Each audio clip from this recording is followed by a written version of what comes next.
J'ai beaucoup joué le format, mais il y a des choses que j'ai ratées sans aucun doute et des choses que vous avez vues.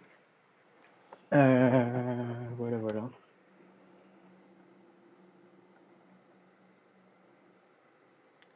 Qui était là au début de perf et qui a drafté sur Ikoria? Moi j'étais là, Noé t'étais là, je me rappelle. Ouais. D'ailleurs non, t'étais pas là, t'étais sur Magic Online toi, tu jouais pas sur Arena, Non, je suis arrivé. Enfin t'étais Je suis là arrivé. mais tu participais pas activement quoi, t'étais... Si, j'étais là, j'étais là. Ok, ok. Ouais, alors du coup, est-ce que tout le monde a joué le format ici? Ouais. Ouais. Ouais, ok. Ouais, j'ai Euh, joué sur perf du coup. ouais, en gros, pour résumer le format, il y a beaucoup de gens qui l'ont comparé à un set de cubes en fait, parce que les decks de draft ils sont très très synergiques. Tu vas souvent chercher à assembler des combinaisons de cartes spécifiques, donc un peu comme dans du cube. C'est un set qui est assez puissant en fait par rapport à un set classique. C'est un peu au niveau de War of the Park, à peu près au niveau d'Eldraine, hein, quelque chose comme ça. Et en gros, la question principale en draft, c'est est-ce que vous allez drafter un deck humain ou un deck non humain? Parce que il y a la capacité mutate et pour muter, il faut muter sur des non humains. Donc c'est un peu ce qui va décider, ce qui va être le facteur principal pendant votre draft. Où est-ce que vous allez? C'est est-ce que je vais sur un deck avec des humains ou est-ce que je vais sur un deck sans humains? Après, dans la pratique, c'est un peu plus compliqué que ça. Il y a des decks qui mélangent les deux, etc. Mais c'est un peu l'attention qu'il faut garder à l'esprit. Alors, si vous commencez à tout mélanger, vos decks, ils vont pas tenir la route.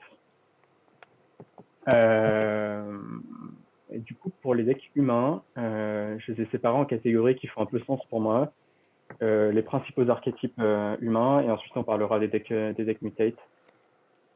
Pour ce qui est des decks humains, en gros, moi, il y a deux grandes familles que je trouve qui font un peu sens. C'est les decks Jeskai et les decks Mardu. Les decks Jeskai, le tout premier, c'est le cycling, en gros. Le cycling, bah, c'est l'archétype le plus puissant du format, ça fait aucun doute en draft. Le but, c'est exactement comme en tournoi.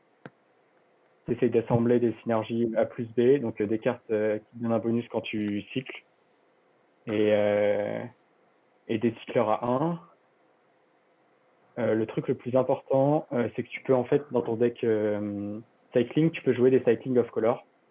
Genre c'est pas grave dans ton deck blanc-rouge de jouer des cycling bleus du moment que tu peux les cycler pour un mana. Et le but, bah, c'est d'assembler le maximum de cartes où tu as d'un côté un bonus pour cycler et d'un côté des cyclers à 1. Le truc le plus important quand tu drafts cycling, c'est que assez rapidement tu peux te mettre à côté des landes. À peu près la règle, j'ai estimé, c'est que pour 4 cyclers à 1, tu peux cutter un land. Du coup, c'est pas rare de se retrouver sur des decks avec 14 ou 13 landes à la fin. C'est un truc à garder à l'esprit lorsque vous draftez. Selon toi, une table pouvait accueillir combien de joueurs cycling? Je pense que tu peux facilement supporter 3 drafters cycling, en sachant que tous les decks cycling se ressemblent pas. Tu peux. Le deck un peu d'archétypal, c'est Boros Cycling en gros, où tu prends toutes les cartes blanches, toutes les cartes rouges et tu fais le deck un peu simple. Mais tu as plein de decks qui peuvent intégrer des pochettes cycling, genre humain typiquement. Tu peux très bien mettre des Snare Tactician dans ton deck humain, la 2-3 qui tape, euh, c'est lui quand tu cycles, donc qui est un humain aussi. Tu peux très bien inclure dans ton deck humain Valiant Rescuer, qui est lui, la 3-1 qui fait m'aider à un humain. Et du coup, à côté de ça, tu mets plein de cartes cycling, et en fait, bah, tu as un deck humain, mais tu as aussi un deck cycling en même temps. C'est pas rare ce genre de situation. Donc en vrai, même si tu commences pas dans le deck Boros Cycling, une erreur, ça serait de pas prendre les cycleurs 1 suffisamment haut parce qu'en fait, Cycling, ça dépasse son archétype tellement que les synergies elles sont puissantes. Ok. Voilà, voilà. Et donc, tu me disais hier soir sur le scellé, on peut jouer donc des cycleurs à 1 qui sont pas dans nos couleurs, euh, même si on joue pas cycling. Est-ce que c'est la même chose pour le draft ou il faut quand même une synergie cycling? Je pense que il y a quelques cartes qu'on peut jouer dans des cas précis, mais la plus grosse différence, c'est qu'en scellé, tu vas souvent jouer des cycleurs à 2 off-color. En draft, tu peux pas le faire. Genre, c'est beaucoup trop cher de cycler 2 mana dans le vide pour rien faire. Si t'as pas une synergie derrière ou quelque chose à faire, quoi. Ok. Bon, un truc que LSV disait, je me souviens à la sortie du set, c'est que les cycleurs à 2, ils sont bien plus que 2 fois plus chers que les cycleurs à 1. Et c'est pas évident, mais quand tu joues, tu t'en rends compte vite. C'est genre, c'est avec les 2 manas dans le vide, c'est super cher. C'est avec les 1 mana dans le vide, ça va. Voilà. Les decks cycling, ils ont tendance à rejoindre les decks UR. Les decks UR dans le format, c'est des decks spells. Avec les signposts, c'est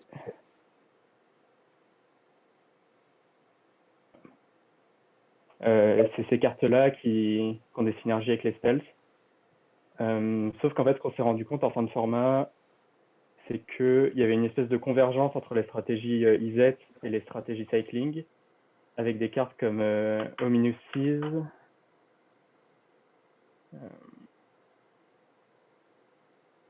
comme ça, qui te récompensent pour piocher. Et en fait, ça, c'est des cartes qui vont aussi bien dans les decks cycling que dans les decks IZ spells. De la même manière, Wolverine, c'est une carte qui a double strike quand tu as 3 spells dans ton cimetière, et la meilleure manière de mettre des spells au cimetière, en fait, c'est de cycler. Donc, ouais, un truc important à garder à l'esprit, c'est que des fois, cycling, c'est ultra ouvert et t'as le rouge-blanc archétypal, mais des fois, il faut faire un peu d'effort et pas hésiter à finir sur un UR cycling ou même un blanc-bleu cycling parfois. Voilà.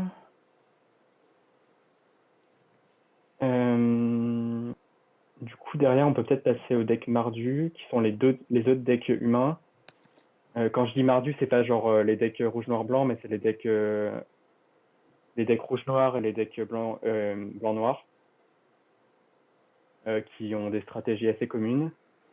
Le cœur de ces deux stratégies, c'est Bushmeat Poacher, qui est une 2/4 qui permet de sacrifier les créatures pour faire de la vie et piocher une carte. C'est une carte de deck mid-range en gros.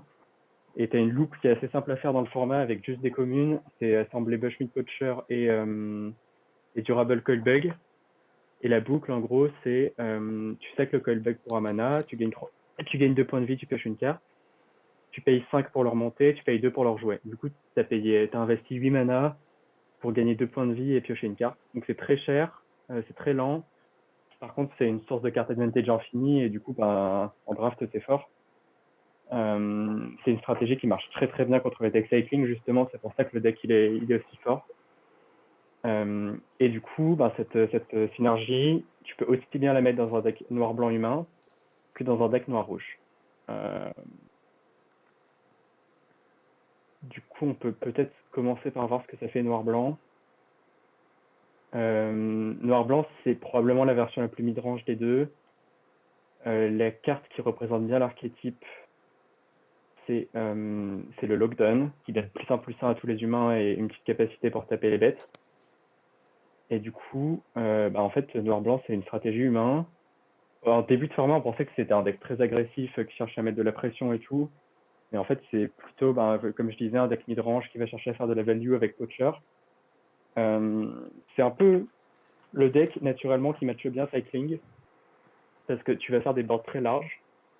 Tu vas gagner plein de points de vie avec Poacher, mais aussi avec le Bastion Noir, qui met une 1/1 humain, et dès qu'une créature meurt, tu gagnes un point de vie et l'adversaire en perd un.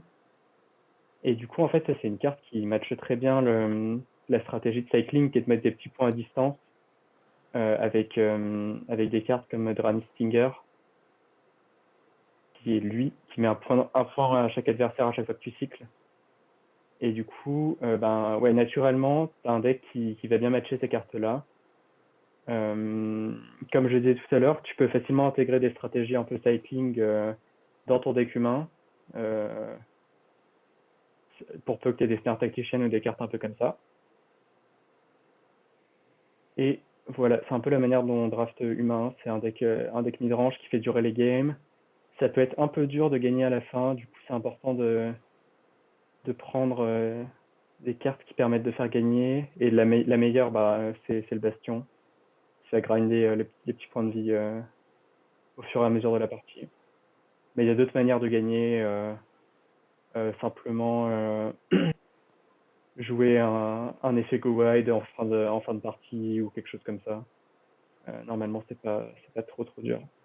Genre coordinated charge, typiquement, ça permet de clore les games. Et du coup, l'autre archétype un peu cousin, c'est rouge-noir. Rouge-noir, pour le coup, il est beaucoup plus dur à définir parce que c'est la combinaison de couleurs probablement la plus deep du format. Le noir et le rouge, c'est les meilleures couleurs.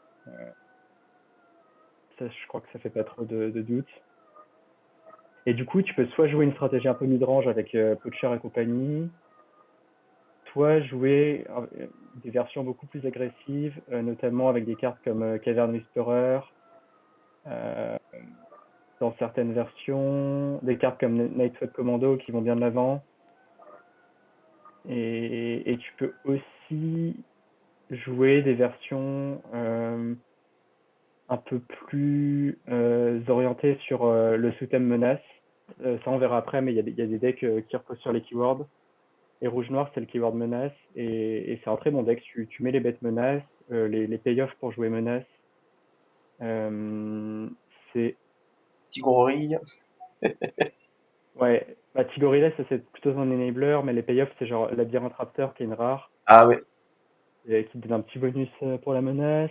Et l'autre payoff, je le trouve pas ici, c'est lui, c'est le Allbounder, qui fait que tes bêtes menaces doivent être bloquées par 3 bêtes. Ça, c'est un deck qui marche assez bien et qui est pas très compliqué à assembler. Et voilà, ah oui, une carte que dont j'ai oublié de parler, c'est Whisper Squad. Whisper Squad, c'est une 1-1 qui tu payes 2, va chercher un autre Whisper Squad. Du coup, le but c'est d'en avoir 3 ou 4. Ça marche super bien à la fois dans blanc noir et dans rouge noir. Les manières d'utiliser les bodies, c'est soit Lockdown dont j'ai parlé, le truc qui donne plus 1 à tout le monde. Lockdown, c'est ça. Soit Poacher, tu peux sacrifier les bodies et ça te fait piocher 4 fois. Soit, en fait, il y a plein de manières d'utiliser ça. Il y a Mutual Destruction, tu sacs une 1-1, tu détruis la bête adverse. Ça marche bien. Il y a vraiment plein de manières d'utiliser les bodies, du coup, c'est une erreur de ne pas prendre ces 1-1 assez haut. Il y a Weaponize the Monster, qui est une carte qui paye pas trop de mine quand on n'a pas joué le format, mais c'est super fort. Quand Tu tu vas dis sacrifier tes petites daubes. quand tu dis les prendre assez haut, tu les prendrais à quel niveau du draft? Je pense que c'est la deuxième meilleure commune noire après Blood Curdle, et ça me choquerait pas de prendre P1, P5 ou P1, P6, le premier Whisper Squad pour marquer ton territoire. Ok. Donc c'est pas évident parce que c'est quand même une 1 pour 1 et genre ça a pas l'air folichon quand tu regardes la carte. Je pense que j'ai fait un peu le tour. Si peut-être on peut parler de Forbidden Friendship. C'est une carte qui est bonne dans quasiment tous les archétypes rouges, à l'exception de Cycling.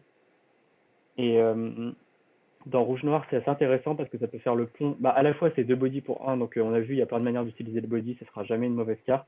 S'il y a des cartes comme Weaponize the Monster ou Poacher. Mais à côté de ça, elle peut faire le lien, en fait, la glue entre les versions humains de rouge-noir et les versions mutate de rouge-noir. Donc, par exemple, tu as ta base humain avec tes Poachers, tes Whisper Squad, etc. Et à la fin, on t'a passé un Cloud Piercer et un Cavern Whisperer. Cavern Whisperer, c'est ça. Ouais, elle était à côté. Et du coup, ça, tu as besoin de body sur lesquels mutate. Et le body 1-1 de Forbidden Friendship, le body dinosaure, il est parfait pour ce rôle.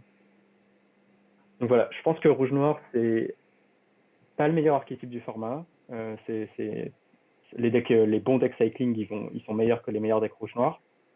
Par contre, c'est l'archétype qui est probablement le plus deep. C'est très dur de se faire chasser de rouge-noir parce que tu peux faire un deck avec que des communes. Tu as plein de versions du deck qui coexistent. Tu as les versions menaces, les versions mid-range, les versions aggro. les versions humains, les versions non humains.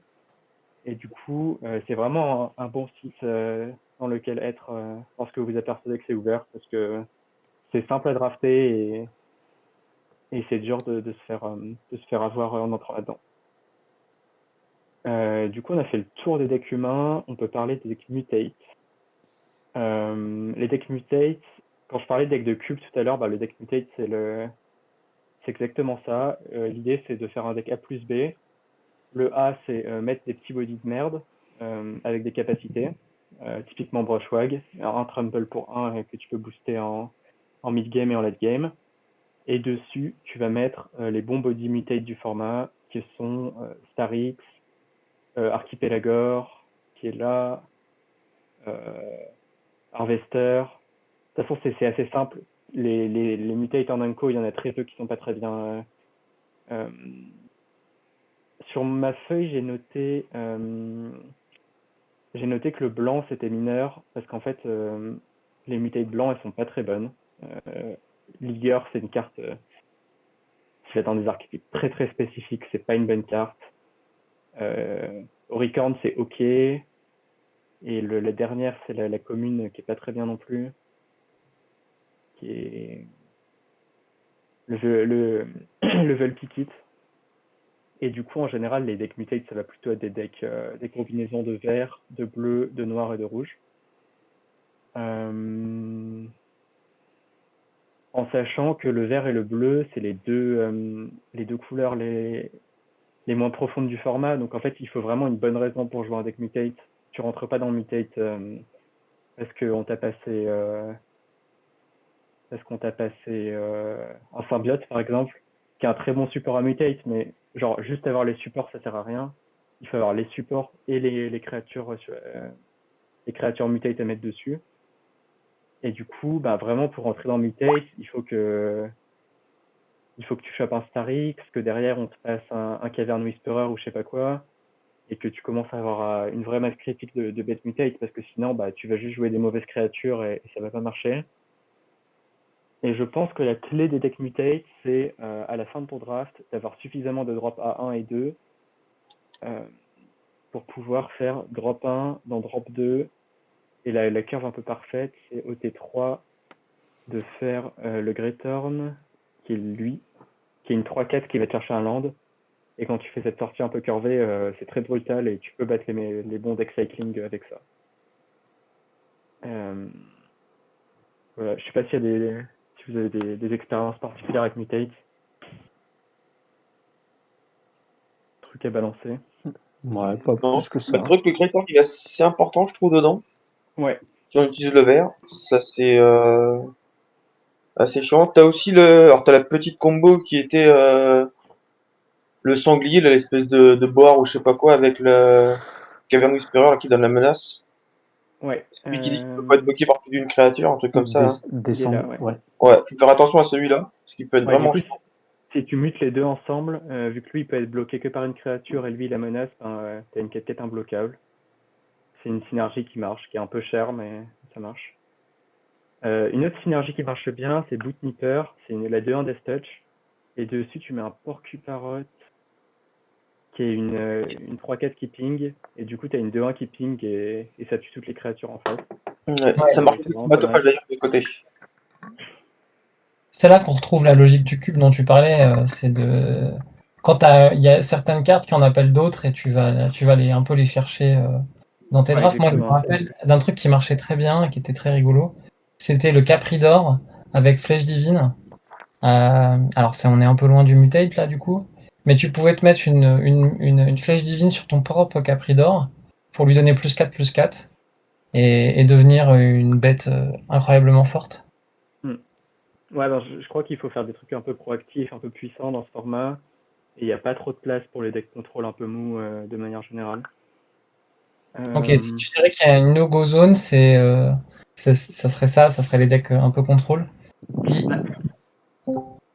C'est pas complètement vrai parce que genre les decks midrange avec le Poacher ils marchent très bien, mais il faut que tes decks midrange ils arrivent à mettre du board quoi, parce que sinon tu vas te faire bourrer à la fois par mutate et par cycling. Ouais, tous les decks doivent avoir une masse de créatures quand même, tu peux pas jouer juste une pile rouge-noir de removal quoi. Ouais, exactement. Ok. Ça marche pas trop, je trouve. Qu'est-ce que j'ai oublié? Ouais, il y a des decks mutate un peu bizarres. J'ai parlé tout à l'heure de Ligger, qui sont pas des très bons decks, en fait, c'est des decks un peu go wide, où tu utilises les créatures blanches qui sont pas piques du tout, et les cartes rouges qui mettent 2 body, notamment Forbidden Friendship. Et l'idée, c'est d'avoir un deck mutate un peu go wide, et c'est une bonne porte de sortie quand tu as commencé à drafter Cycling, que tu t'es fait chasser de l'archétype et que tu cherches à rebondir. C'est un archétype qui a bien marché pour moi quand mes drafts se passaient mal. Des espèces de decks un peu go wide, et tes payoffs, c'est des cartes mutate qui sont Ligger, je disais, et l'autre, c'est le Léosaur, qui est lui, qui est une carte que personne ne pique parce qu'elle va un peu nulle part, qui donne plus de plus 1 à toutes tes bêtes quand tu mutates, et quand tu commences à muter des Léosaures sur des Léosaures, ça fait des boards assez méchants. Voilà. Ah oui, et dernier truc, t'as un sous-thème Réanimator avec Unbreakable Bond, et l'autre c'est Back for More, qui sont 2 cartes de réanimation. Et les decks vert-noir pure réanimation, ils arrivent assez rarement parce que c'est deux Unco qui réaniment. Par contre, ces decks-là, ces cartes-là, elles s'intègrent très bien dans des decks mutate, de manière assez naturelle. Parce que tu vas prendre des bêtes qui se recyclent, comme la Sandwurm, et tu vas mettre 1 ou 2 cartes de réanimation, et ça, c'est un truc qui marche bien. Du coup, à garder à l'esprit quand vous draftez mutate.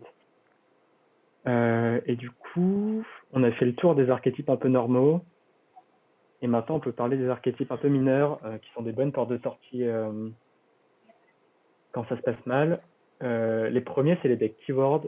On en a un peu parlé. Il y a 5 archétypes mineurs qui sont représentés par les 5 cartes là.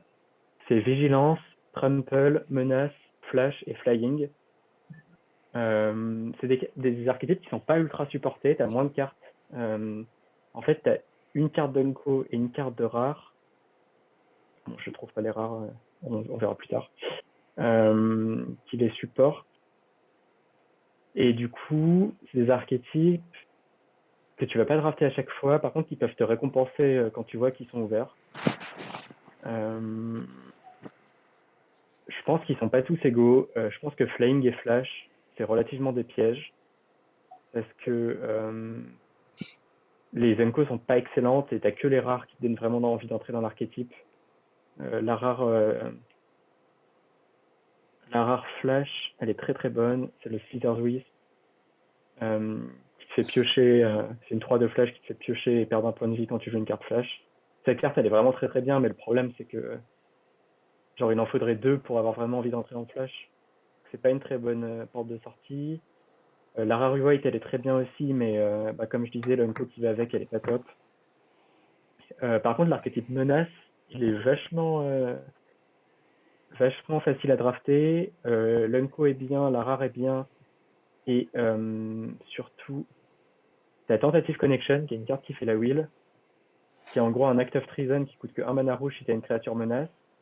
Et cette pochette de synergie, elle s'intègre bien dans les decks sacrifices, avec Mutual Destruction, Poacher, encore lui, et Weaponize the Monster. Du coup, le deck menace, il arrive bien à s'intégrer dans rouge-noir, donc ça, c'est vraiment un truc assez cool. Trumble, ça marche aussi, mais il faut faire pas mal d'efforts, je trouve. Et le dernier archétype, c'est Green White Vigilance, et là, pour le coup, je trouve que c'est un archétype qui est très très deep. Parce que Hitbonder, c'est vraiment une carte qui fonctionne presque toute seule. La rare qui va avec, c'est le Felidar. Je sais pas si je vais le trouver. Ah, c'est lui. Qui est une 3-5 qui a en effet tape sur toutes les créatures vigilance, donc c'est vraiment une bombe. Et quand tu commences à construire autour, elle rivalise avec les meilleures bombes du format. Vert blanc, c'est un truc à garder à l'esprit. Quand vous voyez que votre draft mutate se passe mal et que on vous envoie un Hitbonder et que hop, booster 2, vous ouvrez un Felidar, c'est assez facile de faire la transition sur vert blanc. Et enfin, le dernier archétype dont je voudrais parler, c'est les decks compagnons. Pour entrer dedans, c'est simple, il faut ouvrir un compagnon. été pas mal nerfés par le changement de règles. Mais pour autant, Lutri, Lurus, Gyruda et Giganta, ça reste des excellents compagnons. Genre P1P1 Lurus, c'est un des meilleurs P1P1 du format, même après changement de règles. Ils utilisent beaucoup de cartes que les autres archétypes n'utilisent pas. Par exemple, Lurus, une des manières de le faire fonctionner, c'est de jouer des Slipper Darts, qui est un artefact qui cantrip, qui coûte 2 et qui se sacrifie. Du coup, tu peux. C'est un peu comme Bobble en moderne. À chaque tour, tu payes 2 mana, tu pioches une carte en plus, donc tu vas écraser l'adversaire sur carte advantage. Giganta et Lutri, c'est juste des compagnons qui demandent peu d'efforts pour marcher. Lutri, bah, t'as juste pas joué de carte en double. Giganta, tu vas juste pas jouer tes cartes double pipe. Et Obosh et Gyruda, ils demandent beaucoup plus d'efforts, mais Gyruda surtout, c'est super fort, quoi. T'as pas besoin d'avoir un bon deck pour que Gyruda ça soit fort.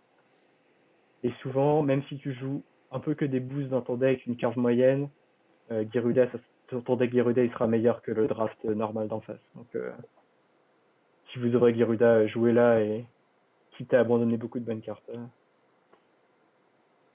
Et voilà, je crois que j'ai fait le tour du draft.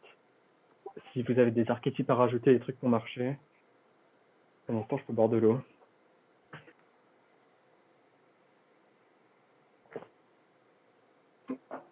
Ouais, bah, je me rappelle bien qu'on avait essayé de faire fonctionner le Dimir Flash et que parce que c'était sexy et parce qu'il y avait un deck en construit, je crois, qui marchait bien et que moi je me suis régulièrement cassé les dents dessus.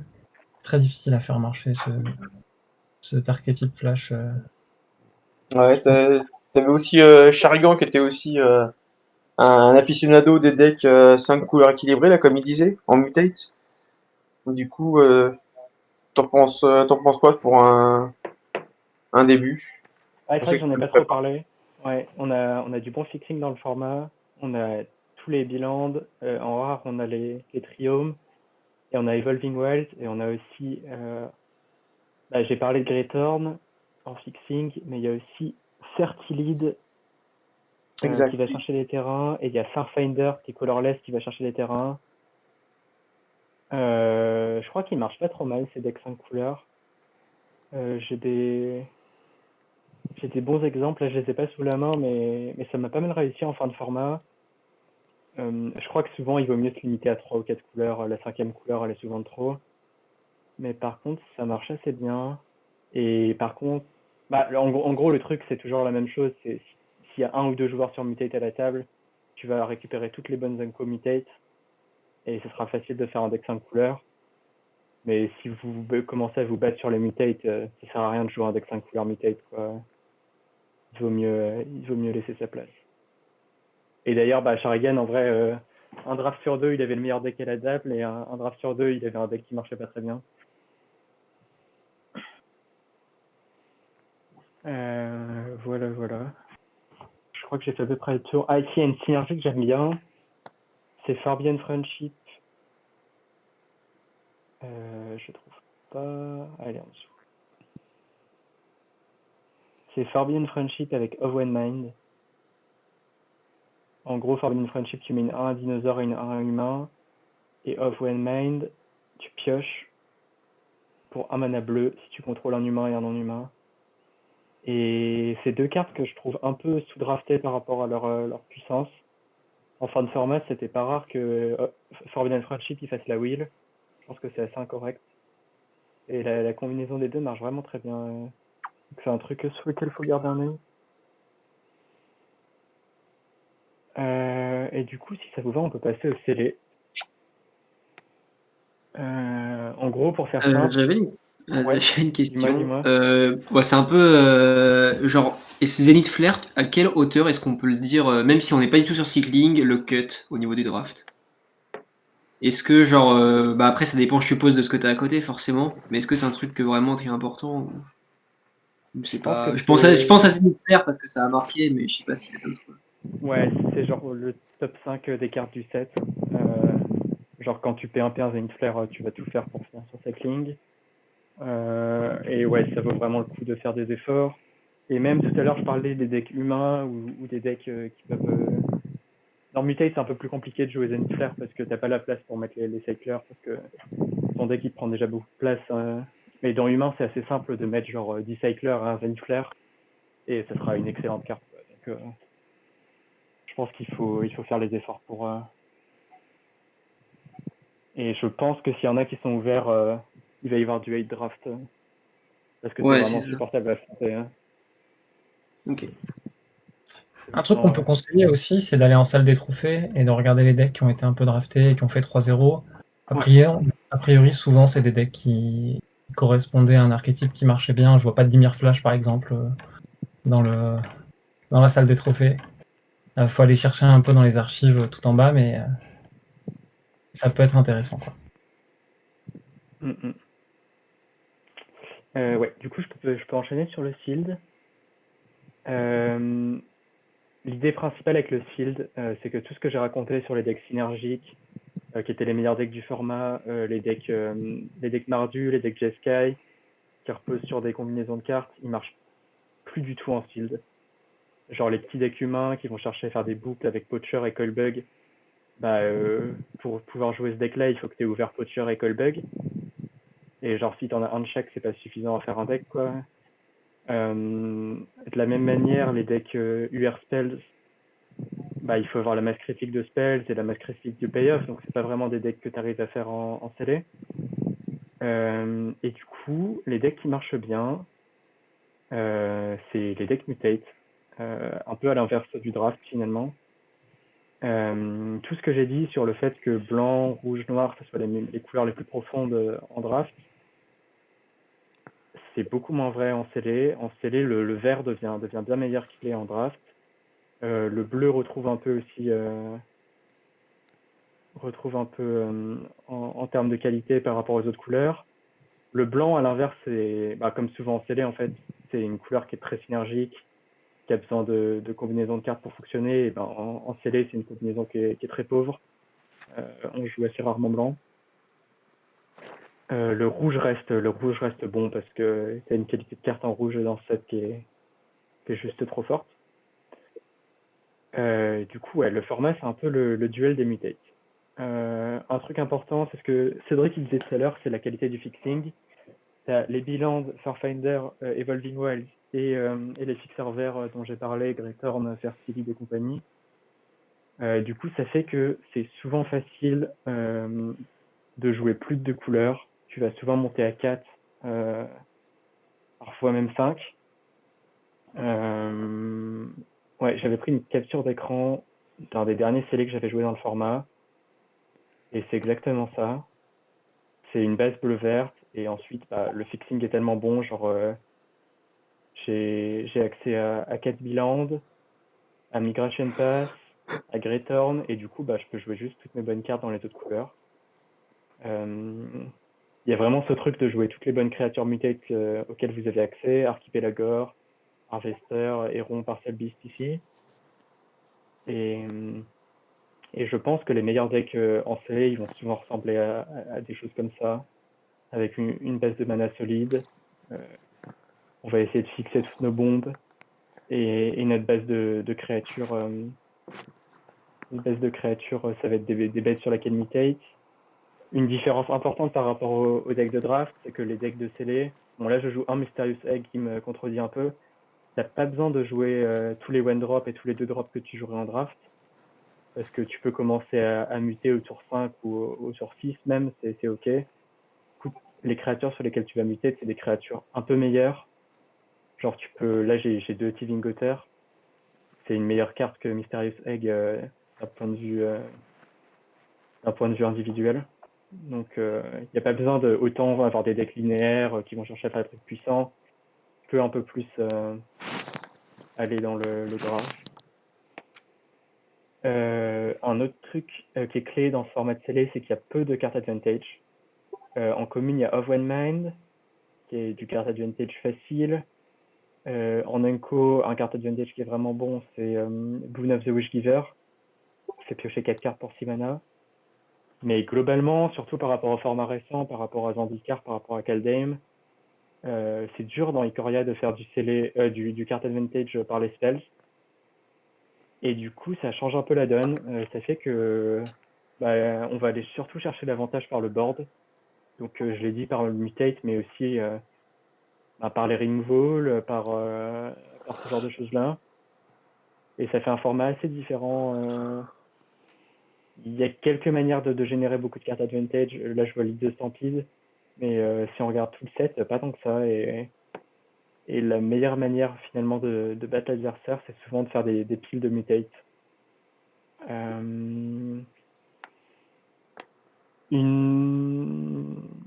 Un autre aspect du format, c'est la présence du cycling. J'ai dit en draft, souvent on va jouer des cyclers à 1 pour faire fonctionner les synergies. En scellé, on va aussi le faire, mais pour des raisons un peu différentes. C'est que déjà, les cyclers, ils vont nous aider à trouver nos bombes.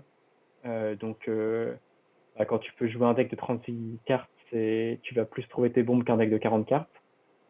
Et un autre aspect qui rejoint un peu la qualité du fixing, c'est que c'est assez simple. Genre, dans mon deck bleu-blanc, je peux jouer 2 Lava Serpente. Et pour peu que j'ai un Bloodfell Cave, par exemple, un terrain bleu-rouge et un terrain blanc-rouge, et ben en early game, quand je piocherai mes serpents, je pourrais les cycler. Et en late game, si je pioche mon serpent, avec mes 2 terrains, je pourrais le fixer assez facilement. Et donc c'est un truc qui arrive très souvent en sealed, de jouer des cartes un peu off-color et de les fixer avec 1 ou 2 sources. Parce que en early game, le format est pas ultra rapide, tu as le temps de cycler des cartes à 1 ou 2. Et en late game, tu peux les caster sans trop de mal. Un peu de la même manière, la Wurm en commune, c'est pas une excellente carte en draft, c'est une carte un peu lente. On ira surtout drafter pour la faire marcher avec des synergies réanimateurs. En scellé, en early game, c'est un cantrip qui t'aide à trouver tes lambes. En late game, c'est le plus gros body du format disponible en commune. Donc c'est une carte qu'on jouera quasiment toujours dans les decks verts. Là, dans le deck que j'avais montré tout à l'heure, j'en joue 2. Et de la même manière, je joue un Migration Pass, qui est une carte qui est bien quand elle est jouée au T4. Et plus tard dans la game, tu pourras la cycler pour piocher. Et du coup, en gros, la grosse différence, c'est que voilà, nos spell cycling, on va beaucoup plus les caster qu'en draft. Et il faut pas hésiter à jouer des Ventosors un peu gratuitement, parce que en late game, une 3-6 vigilance, c'est très bien. Et en early game, encore une fois, ça cantrip. Idem, en bouche, c'est un spell qui est pas très bon, mais qui va quand même servir en late game. Et au pire, vous le cyclerez en early game. Et du coup, ça fait que même sur les decks qui sont très très gourmands en mana, c'est assez facile de cutter des landes. Genre, tu peux facilement jouer un deck où d'habitude tu jouerais 18 landes, tu peux facilement en jouer 16. C'est un truc qui revient assez souvent. Donc, faut pas hésiter à tricher un peu là-dessus. Jouer des decks avec moins de landes, moins de cartes et un peu plus de cyclers. Vous allez plus trouver vos bombes. En late game, vous aurez un late game nécessairement un peu plus puissant que l'adversaire. Et le coût d'opportunité, il est vraiment faible parce que c'est des cartes qui se cyclent, donc le coût est pas énorme. Ce que j'ai dit sur le fait qu'il y ait peu de manières de générer du card advantage et que ça passait beaucoup par le board, ça change pas mal le format. Ça fait que des cartes comme Blade Banish, ça marche super bien. Tout le monde va jouer des grosses decks mutate, t'as un removal à 4 qui va exiler, c'est trop bien. Ça, c'est un peu la première conséquence. De la même manière, Essence Scatter, c'est super fort. Ça contre quasiment tous les meilleurs spells du format. Parce que les meilleures cartes, c'est souvent des grosses bêtes mutate un peu lourdes. Et une autre conséquence qui est reliée au fait que mutate soit aussi fort, c'est la puissance des outils de tempo. Il n'y en a pas tant que ça dans le set. Par contre, des cartes comme Pouncing Short Shark, qui lorsque tu mutes, ça renvoie une créature adverse en main, c'est à peu près la meilleure chose à faire dans le miroir de mutate. C'est quand tous les deux vous essayez d'empiler toutes vos bêtes sur une créature, tu remontes la pile adverse en main, le temps que l'adversaire reconstruise, tu auras probablement gagné. Et ça, c'est un truc qui marche vraiment très bien. Il y a peut-être un point à faire sur le moment à utiliser ce removal, quoi. Est-ce qu'on le fait avant que ça mutate, après que c'est mutate? En général, ça dépend évidemment de l'effet de la mutation. Parfois, ça sera une catastrophe que la mutation ait lieu et il faut du coup empêcher cette mutate et tuer la bête sur laquelle va mutate l'adversaire. Des fois, au contraire, ça permettra de faire une espèce de 2 pour 1, d'attendre que la mutate soit effectuée pour pouvoir tuer la créature qui a été constituée. Je sais pas si tu as des conseils là-dessus en particulier. Je pense que ça dépend beaucoup des situations. Tu as des cartes où la réponse est assez évidente, genre Parcel Beast. Parcel Beast, elle est où? C'est celle-là. C'est une très bonne carte, mais bah, tu vas attendre que la mutate se fasse et tu vas détruire la Parcel Beast et tu auras fait ton 2 pour 1. Enfin, l'adversaire il va piocher une carte en réponse et vous allez avoir fait du 2 pour 2 en gros. Donc l'échange il est bon. Mais c'est vrai que des fois, genre sur les bombes, genre je vais pas trop parler des bombes encore, mais je pense à Netroy par exemple. Netroy, si la mutation elle se résout, t'as perdu la partie en gros, dans 95% des cas. Donc à ce moment-là, ouais, peut-être si t'as 2 removal, il faut faire removal en réponse et ensuite refaire removal à ton tour pour tuer Netroy. Chose comme ça. Ok. C'était Mais juste. c'est chaud quoi. Et d'où la valeur de Essence Scatter et Black Danish, hein, qui dans ces cas-là font exactement ce que tu veux. Et puis il n'y avait pas aussi un spell à 2 là, bleu qui permettait d'empêcher la mutation en enlevant la capacité à. Ouais, t'as raison, il y a Mystic Sweep Duel qui Ouais, ça est. aussi, c'est une carte que Giroc, Ouais, je un peu crois, très bien. qui était très utile, qui était bien plus utile qu'un air comme ça. Ouais, ça tu vas le jouer. Après, les bons removal de Sealed, c'est un peu les mêmes que les bons removal de draft. Peut-être Clash of Titans qui était assez décrié en draft et en scellé, c'est probablement meilleur. C'est Ouais, un removal ok. ça a l'air très ok. Avec ce que tu décris d'affrontement de monstres, du coup, tu auras souvent. Enfin, ça peut être compliqué parce que tu peux faire que du 1 pour 1, mais tu pourras souvent l'utiliser pour faire du 2 pour 1, j'ai l'impression. Ouais, et quand tu le fais, c'est brutal. En parlant du removal, c'est lesquels tes préférés, justement, du set? Je pense que c'est un peu comme tout le monde, hein. En Unco, les meilleurs c'est Earthless Act et Flamespill, je crois. Et en commune, c'est Fire Prophecy et Blood Curdle. Donc, bah, comme par hasard, les cartes rouges et noires. Ouais, en rare, après, il y a des super bons removals, genre Dirgebat, Extinction Event. Et ça, Ah, et pour parler d'un combo nul, mais que j'avais fait une fois en draft et qui est rigolo quand même, c'est cette colissification qui est une carte évidemment difficile à jouer. Enfin, elle arrive et en fait, ça tape ta créature. Donc du coup, c'est un peu horrible parce que tu as toutes les chances du monde de te prendre un 2 pour 1. Sauf qu'il y a une petite créature qui se détape pour 2. Alors, il faut avoir beaucoup de mana, hein, du coup, évidemment. C'était la petite... comment elle s'appelle déjà? Ah, c'est la Glimmerbell. Méduse, là. Glimmerbell, ouais. C'est Glimmerbell. Je la cherche pour toi. Ah, elle est en dessous.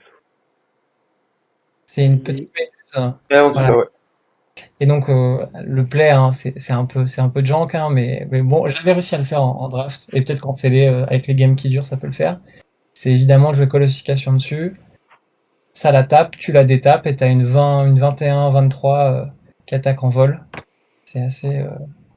Je suis pas sûr qu'il faut l'assembler en draft, mais si en scellé... je suis même pas sûr en scellé que ça ait du sens, mais voilà, c'était le genre de truc qui était très cubesque dans cette édition et qui était assez sympa du coup. Ah, si t'as que des removals en sorcerie en fait, genre side deck colossification, Ouais. ouais, ça marche à peine en vrai.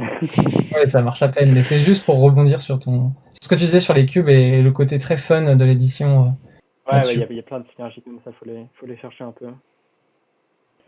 Et du coup, bah, j'ai quasiment fini. Ouais, du coup, bon, j'ai beaucoup redit les decks de Céleste et de deck Mutate et tout. En vrai, t'as d'autres decks qui existent. T'as les decks Cycling, qui sont très différents des decks de draft.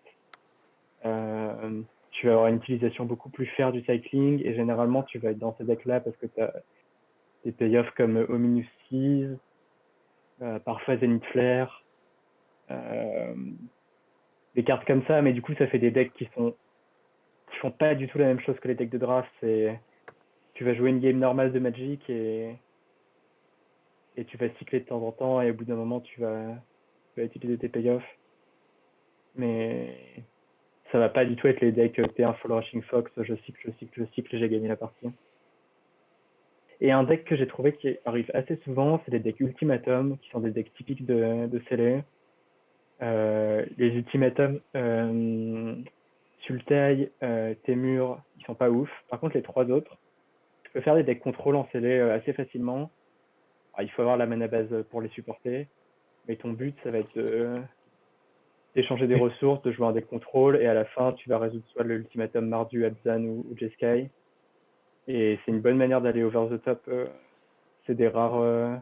On va jouer assez souvent en scellé par rapport au format de draft, et qui font souvent gagner la partie lorsqu'elles résolvent. Donc ça vaut le coup de construire autour si vous n'avez pas les bombes plus orthodoxes. Et voilà, je crois que j'ai fait le tour de ce qu'il y a à savoir sur le scellé de manière rapide. Est-ce qu'on peut dire que du coup le contact mortel c'est particulièrement bien dans cette édition où les bêtes sont immenses et où du coup ça a particulièrement du poids d'avoir des créatures. Après, du coup souvent elles auront le piétinement, enfin pas souvent, mais parfois elles auront le piétinement et du coup l'avantage du contact mortel sera moindre.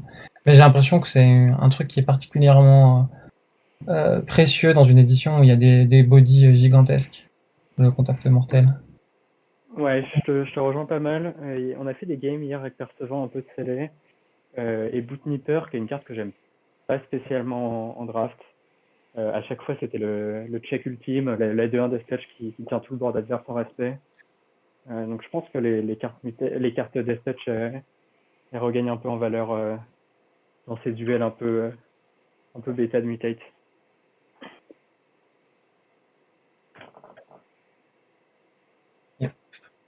J'ai une question. Salut. Salut, Rock. Sur l'existence des decks aggro en scellé, est-ce que tu en as rencontré? Est-ce que ça existe? Parce que dans un format où aggro n'existe pas ou est très rare, on peut avoir une approche assez radicale du deck building. Et du coup, je voulais savoir si on pouvait se faire punir pour ce genre d'approche. Ouais, je me suis fait punir assez régulièrement sur les tournois sur MTGO. C'est des decks un peu...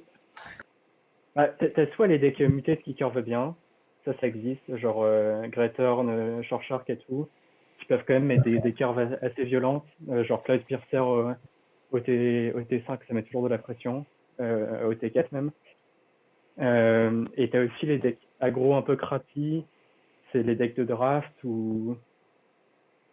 Bah, c'est l'espèce de deck cycling un peu leader price où tu vas mettre des bêtes un peu moyennes, genre tu mets un Dranith Stinger et derrière tu mets un drop 3 un peu moyen, et si en face t'ajoutes un couleur mutate, bah, tu vas te faire punir assez régulièrement. Donc j'aurais quand même tendance à m'armer en priorité sur le miroir de mutate, parce que je pense que c'est là que ça va se jouer sur les tables hautes.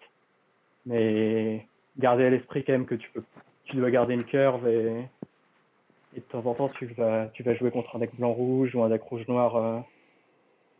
Et il faut garder ça à l'esprit. Ok. Et du coup, moi, j'ai une question.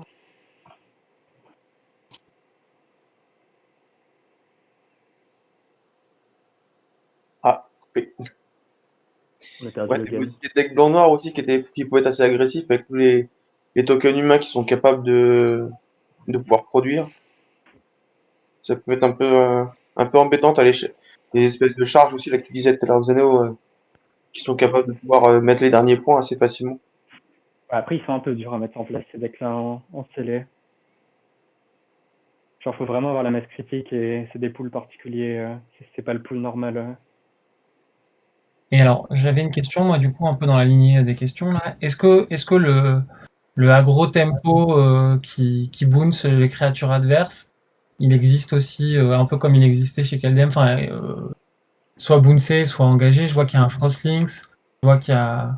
Est-ce que c'est pas une manière aussi de prendre les decks trop lents à leur propre jeu en gagnant, en les ralentissant, quoi? Ouais, je pense que c'est un truc. J'avais pas réussi à le théoriser à l'époque. Je m'étais rendu compte à la toute fin du format de Scellé que en fait les play tempo ils étaient puissants dans le format. Genre ça m'a pris vraiment longtemps à comprendre que Punting Short Shark c'était vraiment une des meilleures Zenko en field. Et du coup j'ai pas trop de réponse à te donner. J'ai l'impression que oui, il y a un truc à faire avec. Après, je vois ces pas tant de cartes-là. cartes que ça en fait qui soient très tempo, tu vois, il n'y a pas de Renachor, il n'y a pas de.